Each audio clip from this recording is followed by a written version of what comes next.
狂风暴雪，冰层覆盖大地。美国遭遇40年来最冷耶诞节，气温更降到零下摄氏56度。Once in a generation winter storm, and this one they say is going to be very dangerous. Nearly half the country's population is shivering under wind chill alerts or has seen temperatures drop as much as 70 degrees overnight. 被外媒形容为一生只见一次的强烈暴风雪，正好在耶诞假期袭击美国，各地出现零下低温。In some parts of Kansas, the National Weather Service reporting wind chills below -30. I mean, it's cold, but when it's -20, it's just another level. 恶劣的天气状况，能见度又差，各地封路意外频传，不止地面交通大乱，更冲击耶诞假期航班。We thought it'd be best to escape and get out just a little bit before to avoid the weather. 航班不是延误就是被迫取消，全美至少有1万个国内航班受到影响。I'm used to these evening shows that are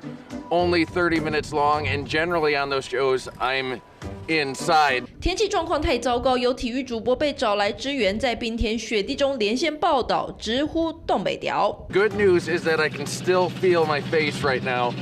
The bad news is I kind of wish I couldn't. Can I go back to my regular job? You guys added an extra hour to this show just because somebody likes torturing me. 实在冷到怕，想回到室内报道体育新闻。而这场冷冽暴风预计持续到周末，这个耶诞节，美国人将在严寒中度过。三立新闻陈环报道。